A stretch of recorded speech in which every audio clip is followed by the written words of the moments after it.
For close to a yovel, Rav Lipa Geldwerth has been Maimed Talmidim in Yeshivas Torah Temima. His hashpah and impact on them has helped build generations of true B'nai Torah. Rav Geldwerth is also the Rav of Kol Torah in Flatbush. His choshve balabatim rely on his vast Torah knowledge and dedication for hadracha and continued growth. Perhaps his most proud contribution to Klal Yisrael is his Heilige Mishpacha, sons and sons-in-law, Talmidei Chachamim and Marbitzei Torah in their own right. It is a tremendous covet to ask Rav Lipa Geldwerth, Rosh Mesivta, Yeshivas Torah Temima, and Rav of Ka'al Kol Torah to address us.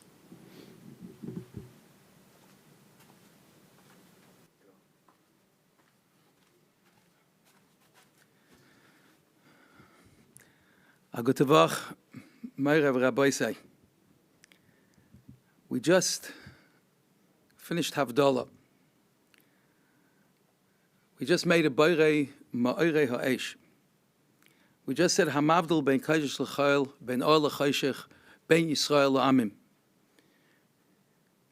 When we look into the lights, the Ner, Havdalah, we see something fascinating. They're different colors. There's a bit of orange, there's a bit of blue, there's a bit of white. They're different colors. And the Vilna Gaon says in the El Yerabah that that's the taich of Ma'irei Ha'esh. Different lights, different colors. And we paskin like Beis Hillel. So we make the bracha Bayrei Ma'irei Ha'esh. However, Beis Shammai held that you make Bara Ma Ha'esh. And the Gemara says that they really are arguing about only one point. And the Vilna Gaon tries to explain to us why it's only one point, because apparently it's two. Beis Shammai is talking bara b'loshen avar in the past. Beis Hillel is talking bayrei b'loshen hoive in the present. Beis Shammai says ma'ar, one light. Beis Hillel says ma'irei, many lights. How could it be only one machlokes? And the Vilna Gaon says it is. Because Beis Shammai is talking about the original, the source of light that Adam Rishon had discovered better than created on Matzah Shabbos. And we are talking about the ma'oros that we have now created on our Matzah Shabbos. I'm thinking that our ma'orei ha'esh are all in its different colors and gavonim, as the Goyen says, all come from that same maha ha'esh of Adam Rishon. They all come from the original ma'ar.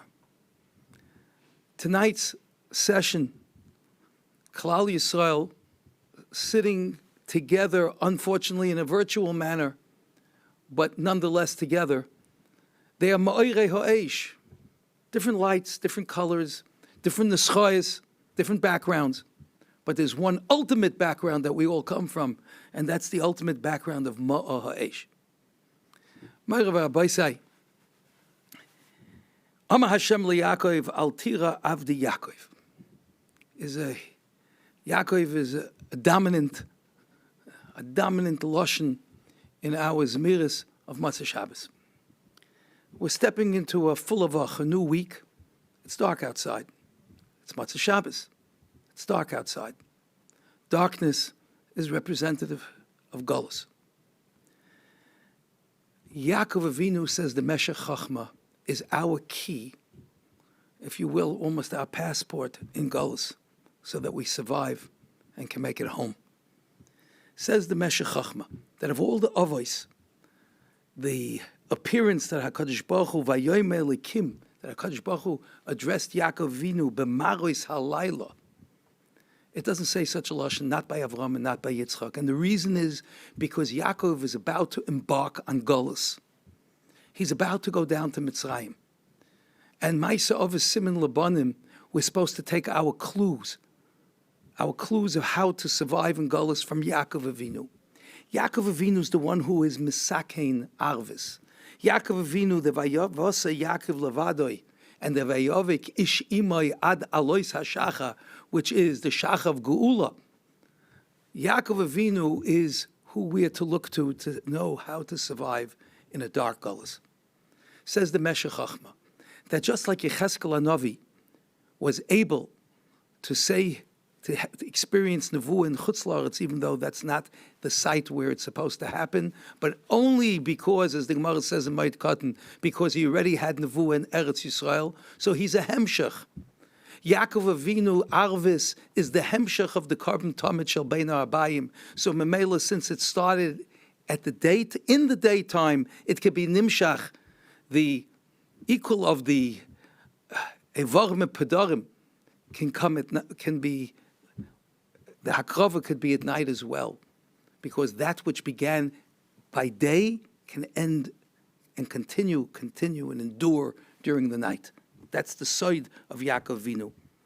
He says, therefore, in an Eis Tzara we say, Yancha Hashem b'yom tzara yisagevcha Hashem Elokei Yaakov, because the Av of the Avos who will take us through our tzaras is Yaakov Avinu.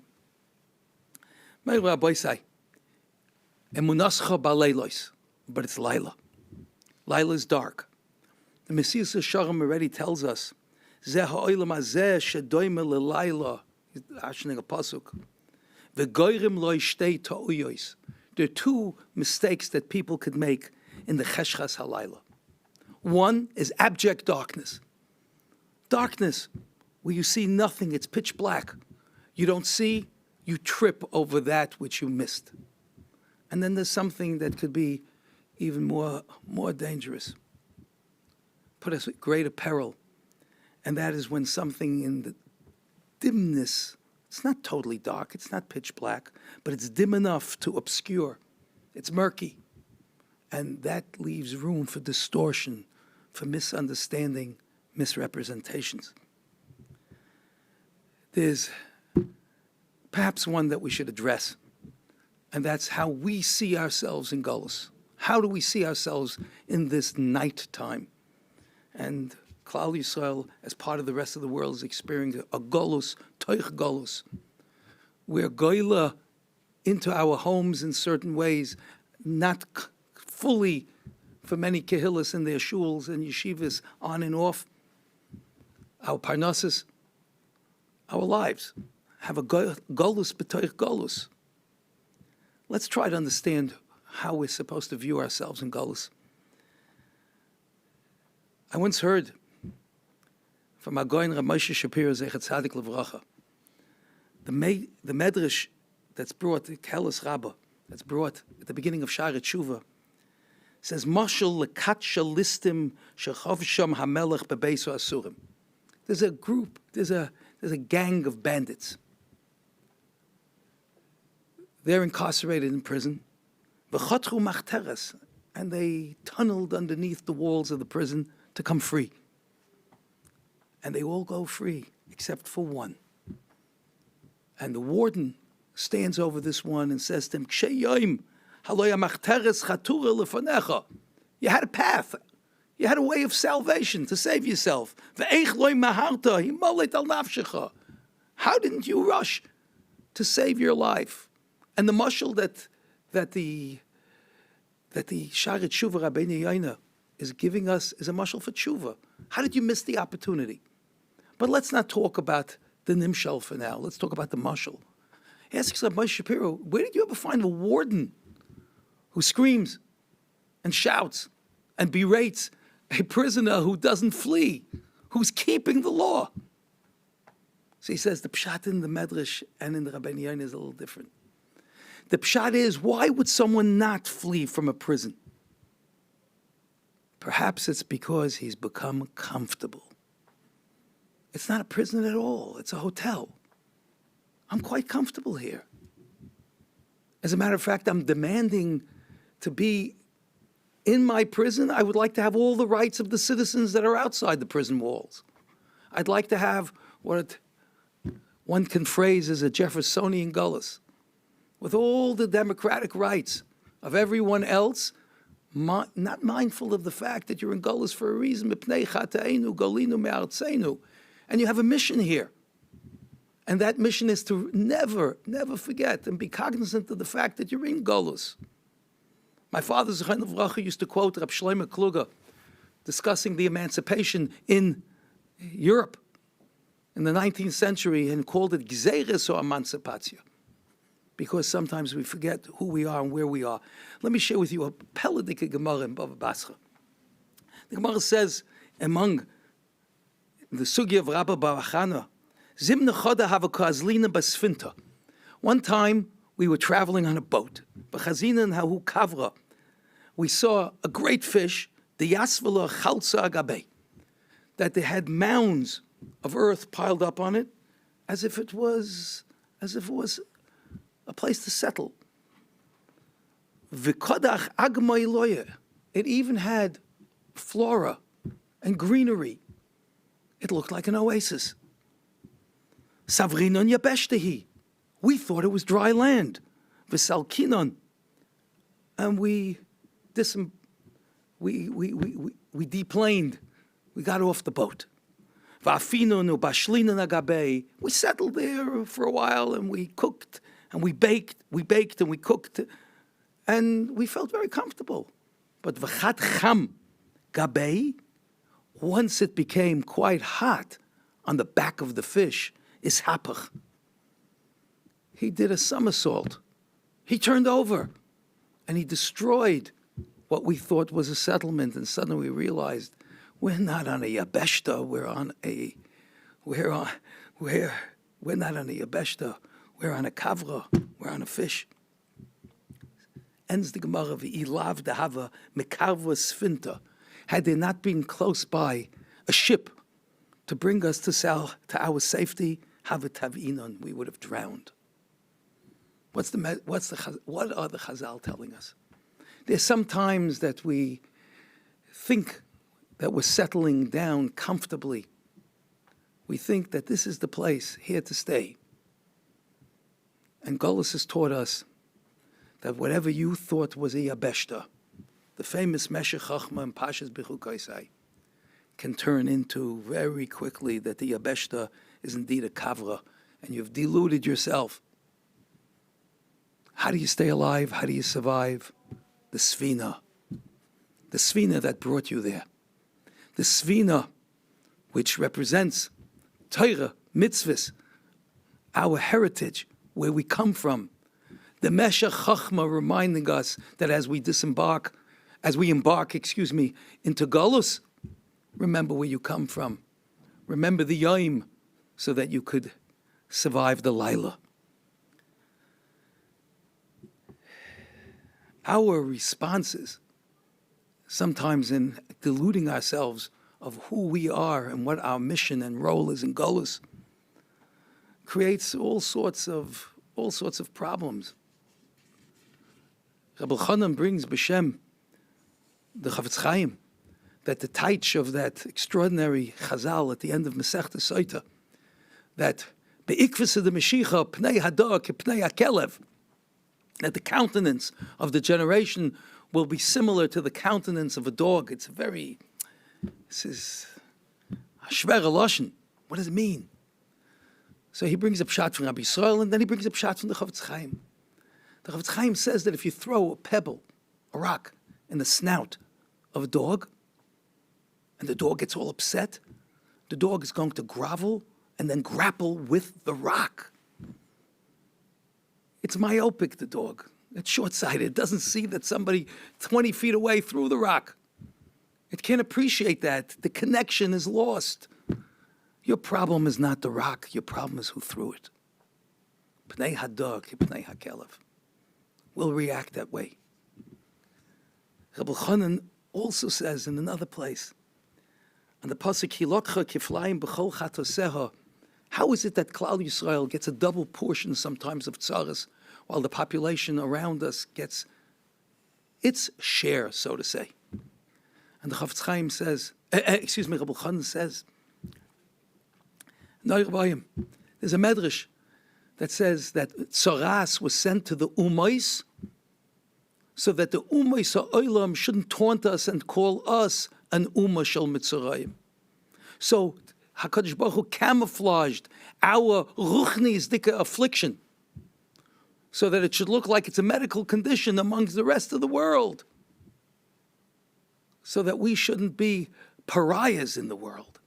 But in fact, we should hear the message. But when we don't hear the message, then we get a double portion. And that double portion is kilokcha keflayim b'chol chatoiseha. Ostensibly, it wouldn't be fair to get a double punishment for one avera, but the teretz is you didn't hear, you didn't see, you said v'halachta mimi bekeri. So memela, there has to be b'keflayim, and says Rabbi Chanan, and that's the taich why we need double nechama of nachmu ami. Meirav Rabbi say, in the situation that we find ourselves in this global pandemic, and then a very severe portion that Klal Yisrael is experiencing, and probably the nucleus of it is that our children, Tanai Kishal Beis Rabban, our Chadarim, our day schools, our yeshivas gedolos are being seriously affected. There's a message, and the message is, I'm not the person to give that message, but Rabbi Chanan gives the message. Rabbi Chanan tells us that Avram Avinu did not face a Sar Shel Esav, and Yitzchak didn't face a Sar Shel Esav. Only Yaakov, our Av of this evening of Matzah Shabbos of Altira Av the Yaakov, the father of Gol, to teach us how to survive, to endure and survive in Golus, brings Rabbi Chanan that the Chofetz Chaim used to say, and he quotes him in Yiddish, dem Yetzer Hara art nicht, a Yid soll fasten und weinen und davenen a ganzen Tag. Can bestehen that we should do chesed, we should have avoida, abi nicht lernen. So the attack is on Yaakov Avinu, and therefore vayavek ish imai. Vayavosa Yaakov levada, vayavek ish imai. Ad alois hashacha. That's our matzav. And we've seen it not only in the legislative area, but we've also seen it in the public safety area. Yaakov Avinu, Yerech Yaakov, the Tanai Kishal Beis Rabban. And for that we need Chayis Chachmanis, and not be Pnei Hadag, Pnei HaKelev. We have to view who is sending it ultimately, and not look at the pebbles. But Rabbi say, I've taken tremendous chizuk from the reaction of parents, the reaction of Rabbeim, the reaction of Rosh Yeshiva to this plight, the plight of Yaakov. I'd like to share a story with you. When the Russian government, the Russian imperial government, announced a decree that affected all the schools, it didn't target only the yeshivas, but that Russian language and Russian literature should become part of the core curriculum. It was a disaster. Klal Yisrael was up in arms, but against the Tsar, against the Minister of Education. So they convened in Peterburg, St. Petersburg, Gedolei Olam. What do we do?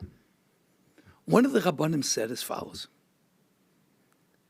They don't get it. The Minister of Education thinks that it's a problem of education. In our terms, we'd call it regions, finals, credits.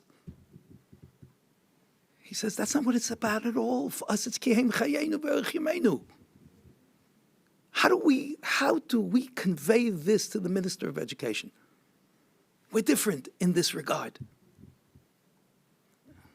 In the most critical regard. So he said, I have a plan. Listen to the words of Ava Rabbah and Ava Solam. Avinu Ava Rachman Rachem Aleinu. How do you begin a plea? Rabbi say, if you hear that plea, what would you think is coming after it? Avinu Av Rachman Rachem Aleinu. When you're talking to a father and you say, have Rachmanas on me. Please, have Rachmanas on me. What are you saying? He's withholding probably inexplicably a medication that a baby needs. Have mercy. But what is the predicate? Avinu Ava Rachman Rachem Aleinu and B'sein B'libeinu Bina Lahav N'Laskal L'Shmayla M'Lamed. Torah. Have mercy on us. We have to learn Torah. They don't understand that we say such a tefillah. So let me translate it into Russian. I can write a fluent Russian, said this Rav, and I'll deliver it to the Minister of Education. He'll see it's different. It's not an educational matter. It's an existential matter. The Rabbanim liked the idea very much. They recessed. He went out. He translated. He came back. And he presented. And the Rabbanim were begeistert. They were thrilled. Oh, maybe this is a Neitzer. Except one of the Rabbanim rapped on the table and said, Hagoyin Hagodl, Rabitzel Panovitcher, said, I just want to say one comment. And I'll say it the way I heard it. Ihr habt es sehr gut übersetzt auf Russisch. You translated it brilliantly into Russian. Und Efsche wird es mashpia sein auf ihm. Maybe it'll have influence on him. Aber ich trachte, I think, wollten wir das übersetzt von uns selber, von uns allein, jeden Tag in der Früh. Also gut, wollte man Efsche da bechlal nicht gedarf sitzen. Had we translated this so well for ourselves every single day, perhaps we wouldn't be in this plight. Moirav Rabbi say, what I'm hearing in our dar, in the desperation of the Manalim, Rabbeim, mothers and fathers, and even the Talmidim, is that they have translated Ahava Rabbah and Ahava Soilem for themselves. They understand.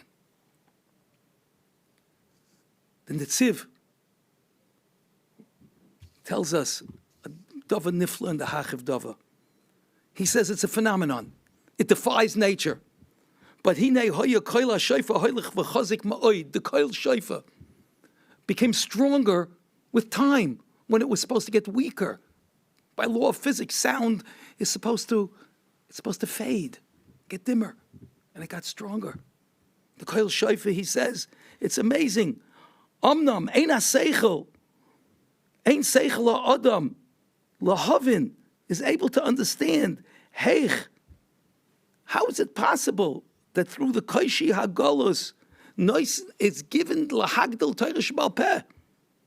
Avol anu royin shekenhu. We see that as time goes on, Teirish Balpeh grows and becomes more powerful. The shofar, the sound of that shofar becomes more powerful. And that koil is piercing the Oshon Hanoira, he says, which represents the Cheshkes Hatzoris of Klal Yisrael.